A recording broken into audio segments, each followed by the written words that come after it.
What is going on, everybody? It is Jackson and Andrew from Dinger Dudes. And today we have a very special interview with 8-year MLB veteran Kevin Mench. Kevin, thank you so much for taking time out of your day to join this interview. How was your Christmas and just how's everything been going? Everything's been going good. We're just enjoying the break. It doesn't feel like Christmas here in Texas when it's 70 degrees. So it's kind Yeah. of growing up in the Northeast, I'm used to cold weather and it's some sort of precipitation that's freezing. I mean, it's raining here now, but pouring, but it's still 65 degrees out. So I mean, it's doesn't feel like the holidays for sure, but it'll get cold here in the next month and then we'll jump right into summer. Oh, I understand. Look, down here in Georgia, you don't know what you're going to get when you wake up. I mean, it was like not even a week. It was probably a week and a half ago where I stepped outside and it was close to 80 degrees. And then the very next day it dropped to like 30. And now yesterday I stepped outside and it was like a warm 65 degrees. So yeah, I understand. It didn't feel like Christmas down here either. Yeah, But my it brother lives rarely in ever Atlanta. does. Yeah. Seems that you guys piggyback whatever our weather is for some odd reason. Yeah, something like that. It's weird. It's weird down here in Georgia. Yep. Yeah. But I miss the snow. It doesn't I used to live up north, not Philadelphia, even though I'm a Philadelphia Eagles fan.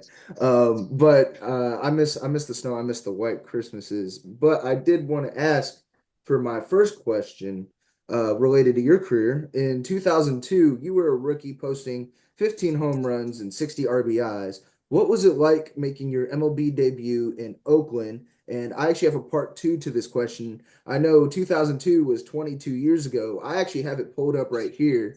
Do you remember Man. your the MLB lineup from your MLB debut? Oh, that's a good question. Do I remember the lineup that I could? Let's see. So Pudge would have been maybe catching, Raffy first, Mikey at second, Alex at short, Hank third, me in left, Kapler in center, Hmm. and Carl in right, maybe? Or no, Carl may have been the DH. That's about as far as I can get if I think about it. How You many was I got right on? you got 8 out of 9 in right field. It was Catalinato? Juan Gonzalez. Oh, Juan was playing. Okay, because Rusty got hurt. I thought Juan had got hurt. Okay. It was Juan Gonzalez. But Okay. how would you describe your MLB debut walking out there in for your MLB debut against Oakland? Well, I got called up. I think it was a Friday night. I got there about the fourth inning. And then Saturday, I think we got rained out, if I remember correctly. I don't even, like I said, I don't remember. Or maybe it was a Thursday. I don't remember what day of the week it was. But I think it was, going out there, it was one of those, yeah, there's nerves because, you've been around the guys, but you're still nervous about with everything because it's still something new. Right now, Right. it's not spring training and you've got two. Mhm. And then, so the first night was kind of almost a blur. But I think once we got through the first night, everything just kind of relaxed and was able um, just enjoy myself. That's the biggest thing. It's just trying. It's the nerves. I mean, it's not so much of thinking. It's just the fact of all right, you've got 40,000 people screaming now, and you're playing in big league Yep. games in spring training. There might be 500 people. Now, now the amount of fans there and the noise and everything else is just through the roof. Yeah. And the long ball, I think, wasn't really a surprise when you got to the majors because in 1998, you did lead the NCAA with 33 home runs. So my question for you is, what do you think clicked for you that season, and how did it feel to be recognized as the Collegiate Baseball National Player of the Year? Oh gosh, I don't even know. With everybody wants to talk about the bats that we had back then. They were drop fives, Right. and they had the trampoline effect. With I mean, really, I mean, if you could swing the bat, you could swing the bat. So that was one thing I could always do was hit. My senior year, I finally hit my physical peak, and then going Hmm. into summer ball that year and into college, I just kind of took off from there. Or being around coaches that could hit. My assistant coach at college was played AAA ball with the Astros. A lot of the minor league coaches or guys that played there played minor league ball that were hitters as well. So being around them and trying to take in all that professional vibe of how, what to expect, I think kind of helped me progress from there into, where I am today. I was Very gonna nice. say, I was gonna say, speaking of the long ball, you ended up posting some of your best career moments with 26 homers and Oh yeah.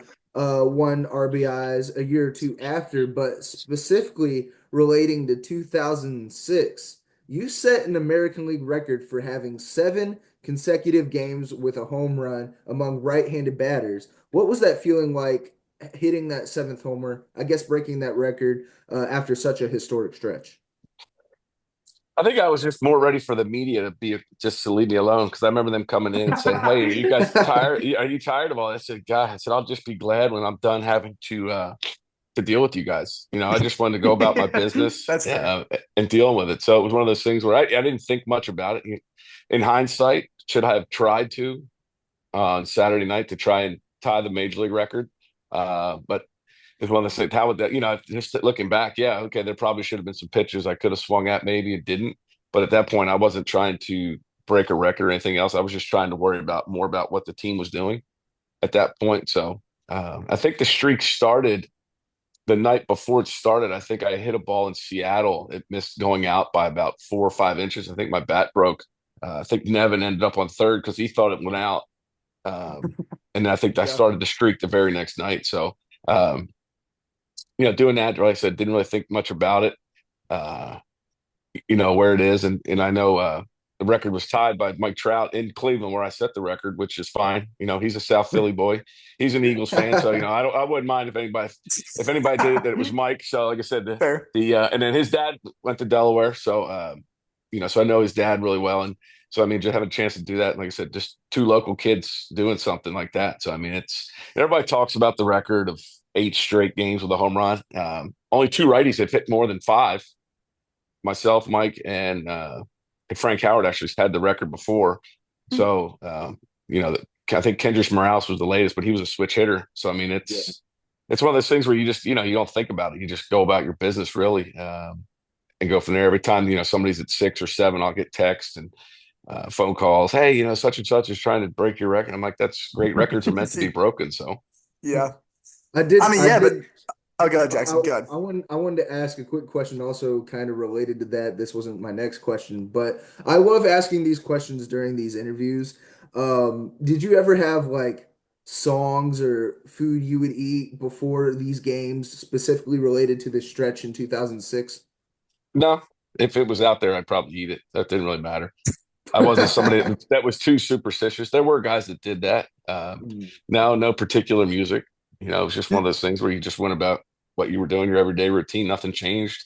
Um, Now, I do want to ask you something that's kind of related to both those questions. Because going back to your streak, I was trying to do some research on it just to kind of see what I could find about it. And I saw a note somewhere that said, I want you to either confirm or deny this because it caught my eye. But it was out there somewhere in the on this website that your 6 game streak of hitting a home run or 7 game streak started after you discovered that you've been wearing the wrong shoe size for years. Is that true? Does that have something to do with it? I guess if you want to put any direct correlation of as soon as we figured that out, the streak did start. But um, it is what it is. It was one of those things where I just never Hmm. really even thought about it, but people were talking about that whole thing of the yeah, it all started with the shoes. And if that's what you want to say it was, I guess if that helped, that's great. But no, but So how it is right. so how did you figure out you were wearing the wrong shoe size? Did your feet start to hurt, or like what was going on there? So I ended up with turf toe. We were in Ooh. Tampa. I was running to first base, stepped on the bag, and my toe popped out. Oh, So I had turf toe, and most people get turf toe on their big toe. I had actually gotten it on the second toe. So hmm. I tried to get it shut up before the game, and it would wear off after about 2.5 hours. So you're out there, just could barely walk. I remember taking a swing, I think, against Boston, and it popped out, and feeling it. And then I finally came back here. I remember I flew from Anaheim back here. It was because it was the day I think Kinsler he had just got called up, and I think he broke his thumb the night before. Hmm. Had Meister shoot it up. inject it, never had any issues anymore, and flew to Seattle a couple days later. And that's when I think I said I hit the ball, and then the streak started. I think 2 days later. So now I have Nice. permanent hammer toe on my second toe. It hasn't bothered me ever since, but it just permanently sticks up. So it was one of those things. And then so as anything over a 12, you have to go full size. Half size would have to be special ordered. So now your parents are jamming you in shoes. Okay, yeah. Think about it. If you wear a 12, you're like, maybe a 12 and a half, but a 13 would be too big. So Right. as a kid, that's what had Mm. happened. It had just pushed them. So then I started wearing a 12 and a half. So it only took, I don't know, 28 years. Only took 28 years. Okay, well, thank Now, you for filling me in on that. I was very curious. Yes, sir. now I know relating to Texas, this all happened in Texas, and I know you had teammates and guys like I'm very familiar with this guy because, well, my teams don't make sense. I'm a St. Louis Cardinals fan, yet a Philadelphia Eagles fan. But a lot of people judge me on that. But I'm very familiar with a guy by the name of Michael Young. And did you ever have any like memorable moments with some of your teammates in Texas? Like any fun moments that you can share to some of these viewers? Nothing really. Just those guys were kind of just everybody's a little bit different, right? There's always, and I kind of Mhm. hung out with everybody, outfielders, pitchers, older guys, younger guys. So it was one of those things was never really stuck out. I think when Mikey won the batting title in '05, was it '05? Yeah, I think Mikey won the batting title in '05. Was a pretty neat thing. I've known Michael since we played together in 2000 in the fall league when he Mhm. had Oh, gotten nice. traded over. Yeah, so I've known Mikey for forever. Just being around him, knowing what kind of guy he is. So that core group of guys, Michael, Tex, Hank, Lance Nix. Trying to think who else was in that young core of guys that had come through. But we just kind of had a good relationship with everything. How guys were, and had just a fun group. So I mean, it's one of those things where uh, nothing really sticks out with that. People ask me, "Oh, what about this?" Oh gosh, I'd actually have to think about different things that guys would go through. But I think one of the biggest things that you commend Mikey for is the fact of he gets to the big leagues. Okay, he'll never be able to play second base. He does it. Okay, he's got to move to Yep. shortstop. He'll never be able to do it. He does it. All right, he's got to move to third base. He'll never be able to do it. He does it. So it was one of those things where Mikey took that kind of stuff and just ran with it. Understood that. Mhm. I think as athletes, and it's people telling us what you can't do and just proving them all wrong. Sure, yeah, and I'm sure that was probably very inspiring to play alongside somebody like that. But now, so my next question, now this is something that as soon as we got this interview lined up, we had to ask the question because I feel like it's a common circulation when people pull up your name. But it is out there that you have been nicknamed Shrek. And the reason for this is having the largest cap size in Mhm. the MLB. So how did that nickname come about and what is your perspective on it now? I still use it. People here in Texas, when they see me and stuff, they'll call me. They're especially older generate, that were kids when I was playing. They'll tell their Yeah. kids about Right. it and stuff. So it actually started with Rusty Greer during spring training. He had this little duffel bag, and it would always have candy in it Hmm. because he was trying to. He was this something he would have out there, and I would just go through it. And during stretch, I'd start eating it just. And I don't know what even brought the whole thing about. He just said something about Shrek or whatever, and I said he made a comment, and I said that'll never stick. And he said, "Watch." And after stretch, he went right over and told the media, and ever since that moment, it's Oh been my gosh.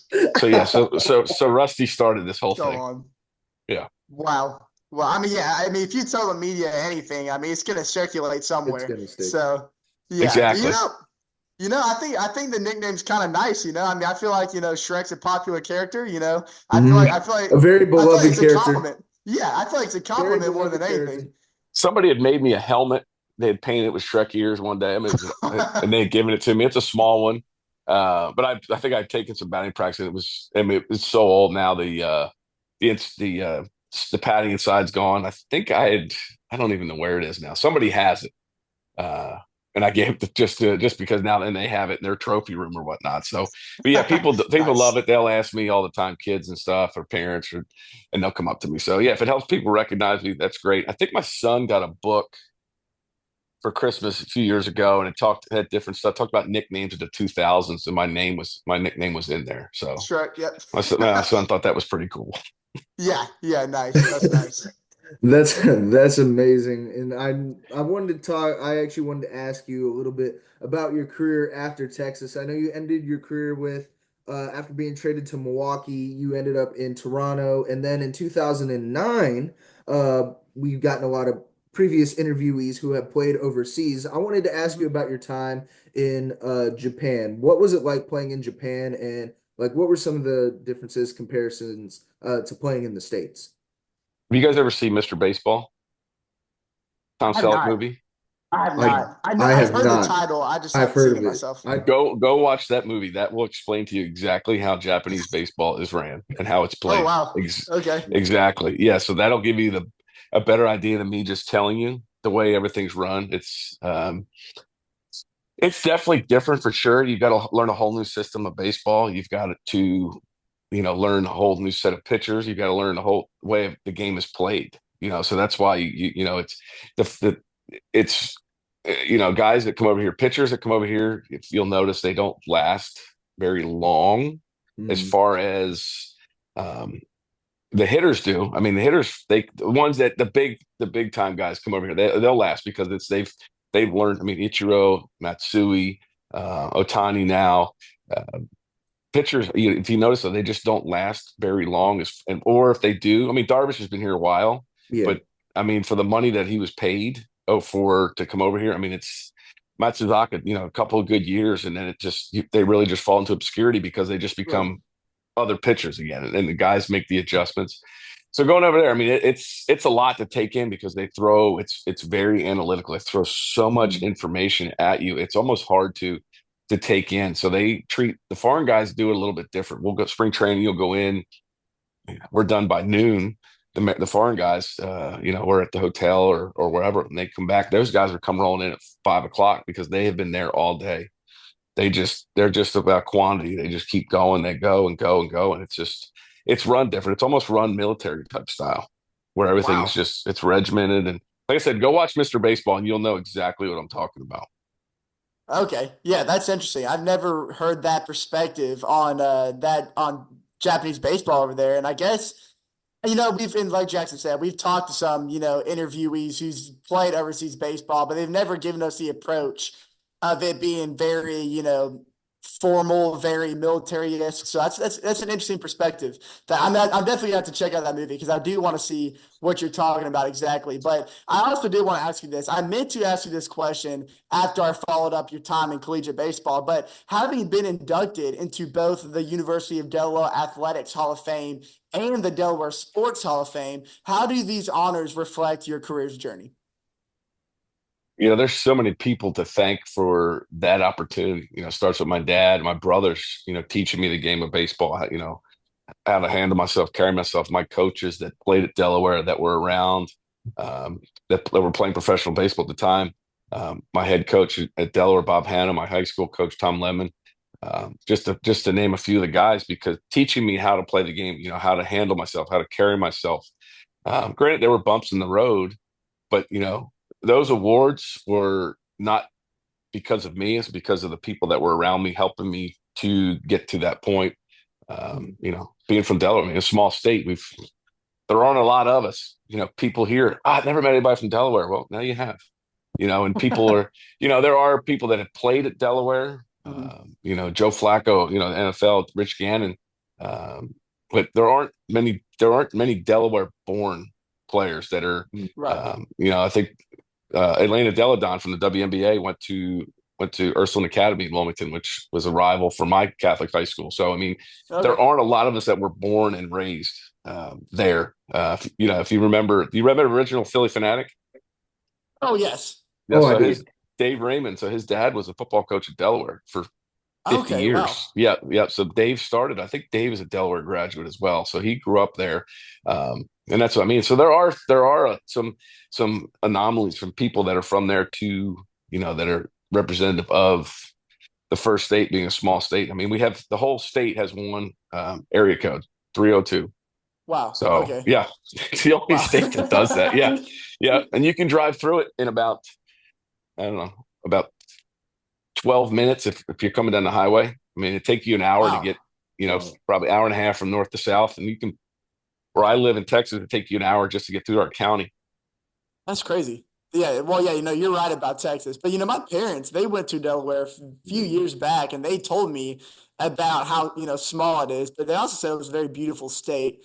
And they showed me some pictures. So I mean, Delaware's always been one of those places that's intrigued me, but I didn't really, take into account, about how small it is until you said the 12-minute drive. But I mean, hey, Coming guess through the that's Delaware highway. for you.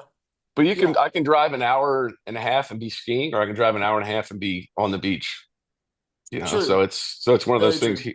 Yeah. So I can do that. And it's close to everything. It's close to, and that's what we have seasons. We have 4 seasons, which helped me Mhm. growing up playing sports because I wasn't in here. I mean, kids do it. They're sports specific at a certain age because it's just the same all the time. So, and that's the Right. one thing I do miss: green grass, Yeah. being able to do that, not the oppressive heat and everything Mhm. else. So, Yeah, yeah. No, I'm sure it's a lot different from Texas. A oh yeah, lot different. for sure. Yeah. I But wanted I it, did want to ask a question, a little bit of a fun question, I guess. Over your all career, again, you played in Milwaukee, Toronto, Washington, Texas. If you could pick an all-time lineup out of all of your former teammates, including nice. yourself, Nice. who would you choose? I wouldn't be playing if I picked an all-time lineup with my Oh, guys come on. that I played with. Um, let me see. Pudge would catch. Mm, Um, Get a. Let's see. So my DH first base combo, I'd have to have three, and I'd probably have to have Palmero, Teixeira, mm. uh, Adam Dunn, or four, Prince Fielder. Loved Adam Dunn. Prince Fielder. Yeah, yeah. Prince. Of course, Prince Fielder. Um, Second, probably have to put Mikey at second. Alex is short. Uh, Third base, probably Ryan Zimmerman, Nice. Good or point. Mhm. Ryan Zimmerman or Scott Rowland. I played with Scott in Toronto. Outfield would be Juan. And that's what I mean. You could put Dunn out there in the outfield if you could. Uh,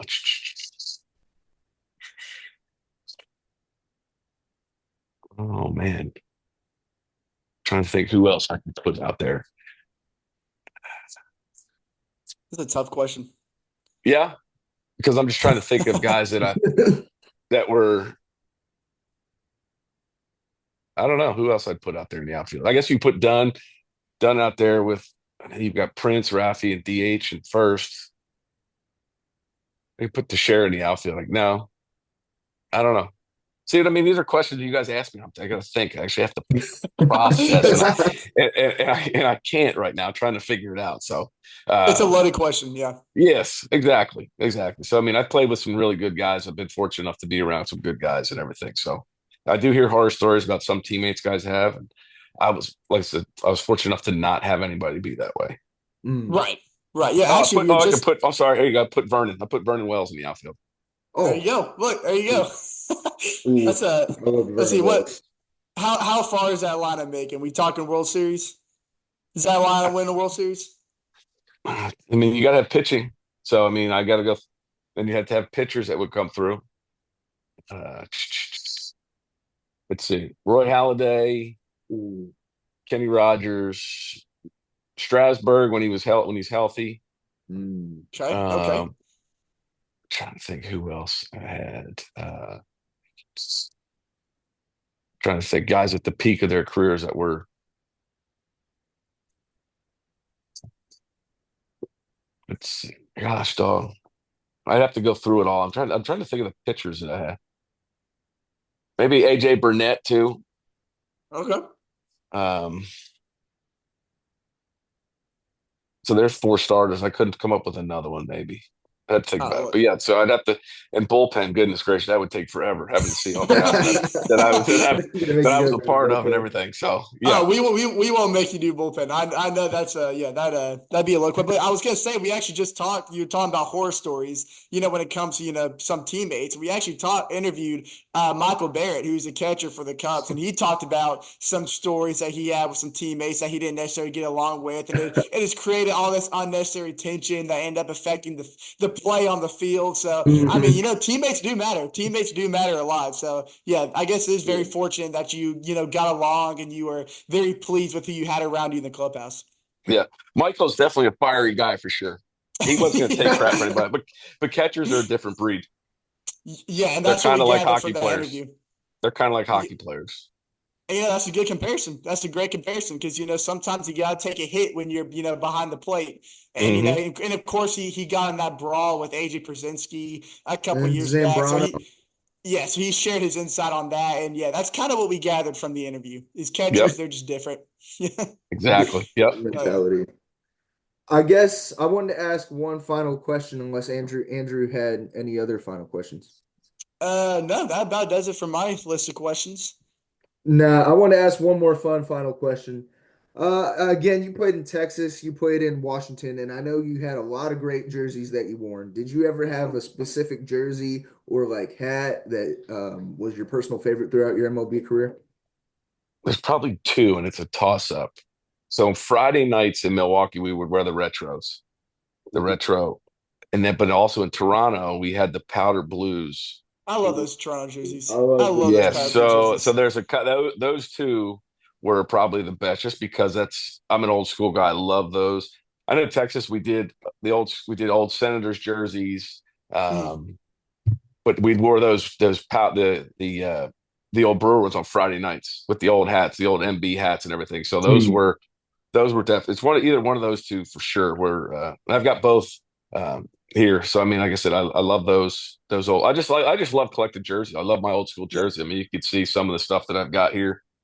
See, I've got jerseys and everything else, and pictures Oh and yeah. Oh all yeah. kinds of stuff hanging up. So I love collecting stuff, collecting them. You see all the pictures and everything else. So I'm about memorabilia and all that stuff. So I love it. And I always collect things just because Yeah. I'd love to, and I'll pass them down to the kids and when I'm gone. But Mm. that's just the way I'm like a fan, especially when we go to autograph signings and doing stuff. I show up with my football just because I collect it, not to resell, but just to have it because I love the nostalgia Yeah, of it. I kind of peeped the McNabb jersey. That Yep. McNabb jersey. Oh man, I miss my McNabb jerseys. Actually, Found his I high need to school get him. jersey. I found his Mount Carmel high school jersey. I found it Really? somewhere. I love the old school Wow. stuff. That's Yeah. crazy. That's crazy. Yeah. Especially the Yeah. Wow. college jerseys you want to find. They're harder to the hard those are the harder ones to find. Oh yeah. Those Oh So yeah. I need some college jerseys. I think I only have pro jerseys to my knowledge. yeah. But I'm a big college guy. So I'm a Florida State fan. So most of my college memorability revolves around Florida State. But yeah, I mean I appreciate all kinds of jerseys. Going back to your favorite jerseys, though, I'm gonna have to put my money on the powder blue Toronto Blue Jays jerseys. I'm a sucker for blue jerseys in general, but those have always powder been one of blue my top specifically, favorites. like Yeah. the Cardinals powder blue. Those are They nice. Those they are need to Oh nice. yeah. wear, they need to Yeah. wear Yeah, those. absolutely. I love those. I think the team should go back to those other than these City Connect jerseys. I know that's all Mhm. about trying to make money, but I think the Of Mhm. retro course it stuff is. would be I think like just like the All-Star game, which was here this year, that they need to go back to their jerseys that they wore. I think they're Yes. Oh going my to Yes, gosh. because yes, they do. Yes, They you're absolutely right about that. it's killing me with that stuff. It's awful Uh, trying to watch that stuff. So it's unwatchable. That's what it it's is. mhm. I Yeah, but Exactly. no, you're I absolutely just right. can't do it They anymore. need to go back to the way things used to be because we had no problem with it. There's no Yep. reason to Mhm. switch it up. Exactly. Oh yeah. But Exactly. Andrew, if you don't have any other questions, Kevin, is there anything you'd like to shout out for people to tune in or listen to anywhere? No, we're just working on getting my podcast back going here in the next few Nice. weeks. So it's just been with the holidays and everything else. Just once we get through 24 and into 25, hopefully get started again. So just follow me on social media.